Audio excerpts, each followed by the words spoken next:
Now, it gives me very great pleasure to welcome to the show the Director of National Intelligence, Tulsi Gabbard. Director Gabbard, thank you very much for this. You have thought on this legal decision this morning, a great win for America and all that goes with it, ma'am. What do you think? Yeah, you know, it is a great day and a great victory on the side of the American people and the Constitution, and yet again, shining a light on one of the other forms of weaponization of the government against President Trump and ultimately against the American people. As you pointed out, this lawfare happened throughout the course of his candidacy and running for president in 2024, and we saw everything in the kitchen sink thrown at him as his political opponents sought to take away the right of the American people to make the decision for themselves who they wanted to serve as our president and commander-in-chief. The people's voices won resoundingly in this election, and this decision today once again reinforces that lawfare has no place in America. Indeed. And, you know, from your perch now, you get to see a lot. And you've been declassifying a lot of materials, which I think people appreciate very, very much. As you look at this story, is there any doubt in your mind? You talk about the deep state. In many ways, I would argue the deep state started with Barack Obama and Hillary Clinton. And it kind of moved on from there out into the CIA and out into the DNI and out into the FBI. I mean, that seems to be what your declassified materials are showing. Can you comment on that? Yeah, sure. The deep state, unfortunately, has existed within our government and within the intelligence community for much longer than it precedes President Obama. It precedes Hillary Clinton. I'll go back to kind of the first example in my own life that was an eye-opening experience when the deep state was activated, and specifically James Clapper had a hand in this, in the manufacturing of intelligence, claiming that there were weapons of mass destruction in Iraq to justify, under the Bush administration, going to war. What was interesting is we look at what happened then, and I served in Iraq along with well over 1 million service members over the course of that war. And then you fast forward to the weaponization of intelligence that we just exposed recently over the last few weeks, claiming that Putin aspired to help Trump get elected in 2016, which the intelligence did actually not reflect. This was politically motivated weaponization. And the fact that James Clapper was President Obama's director of national intelligence at that time, and then you go back, more than 20 years prior to that, when James Clapper himself wrote in his book that his fingerprints were all over that fake Iraq WMD intelligence assessment. And he specifically said that he was a part of the team that found something that was not there. So unfortunately, the deep state has been firmly entrenched within our government. Under President Trump's leadership, we're getting after it and doing our very best to root out those bad actors.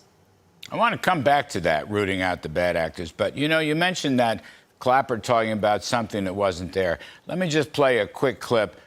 We had Kash Patel on last evening. Here's what he had to say about the invasion of Mar-a-Lago, strikingly similar to what you just said about Clapper. Here it comes. Take a listen, please.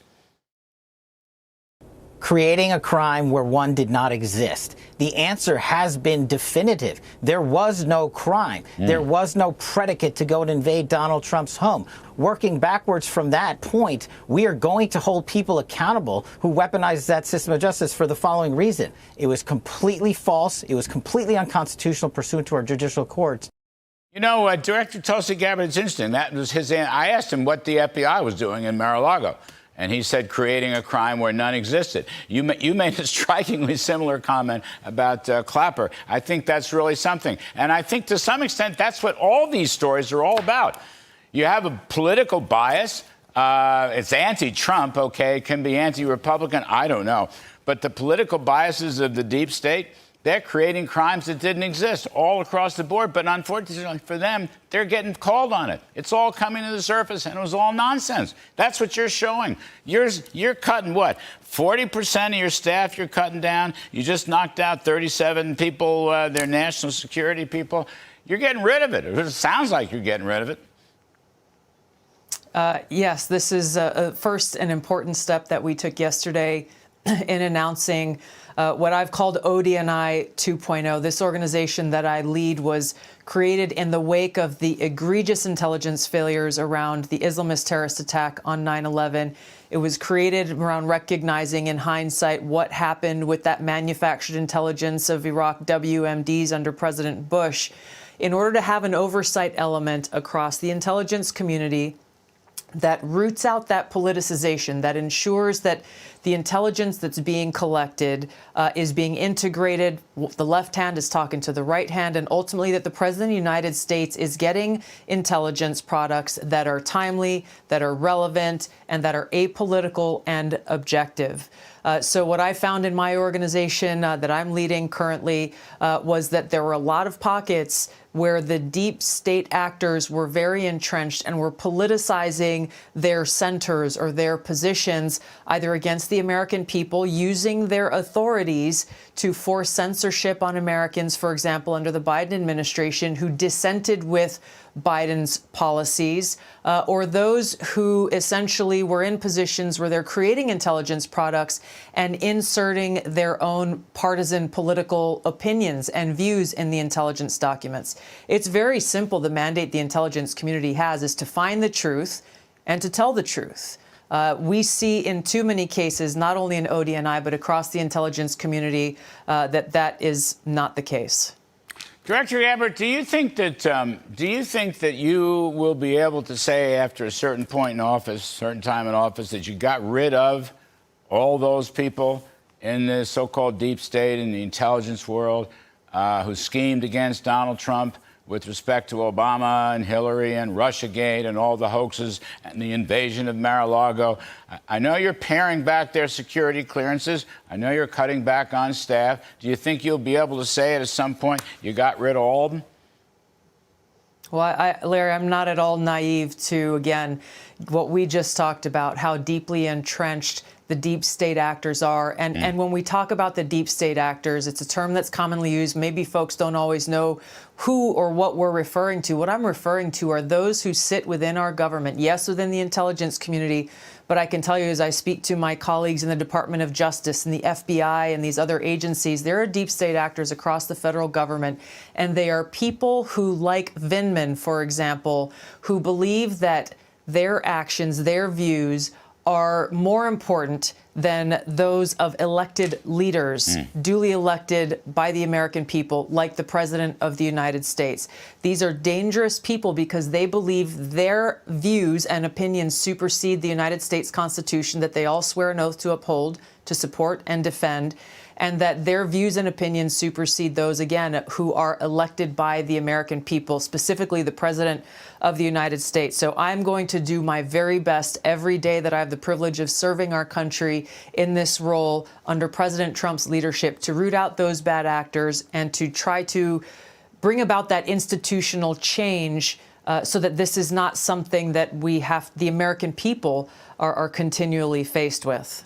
Tulsi, you've declassified a lot so far. Do you intend to declassify other information? Yes, without a doubt. There are so many areas that we have just started to shine a light on in places that have never seen the light. It's important for the American people. They deserve to know the truth, and that transparency is what can be used to lead to actual accountability. That's how real change comes about. And you're working with the Justice Department, and they're going to be, I mean, I know there's, I think I know there's at least one grand jury set up. I'm not sure that's public yet. I'm not sure the public knows all that is going to happen there. But you're working with the Justice Department, Attorney General Bondi, to prosecute? I am working with the U.S. attorney that's been assigned to by the Department of Justice and his team specifically to deal with the evidence that we have found and collected and declassified and released. The criminal referral that I made to the Department of Justice around President Obama's directed intelligence assessment that, as we said before, created something that was not there. This was the foundation of the Russia hoax. And it really was the document, again, ordered by President Obama, carried out willingly and excitedly by John Brennan and James Clapper and others, that laid that served as the document for everything that continued on in President Trump's first administration: the investigations, the impeachments, the surveilling, the harassment, everything that happened next really fundamentally came from and was rooted in this fake intelligence document that President Obama ordered be created. All right. Well, we thank you. Wish you luck on the job, Director of National Intelligence, Tulsi Gabbard. We appreciate you coming on very much. Great to Good see luck. you. All right.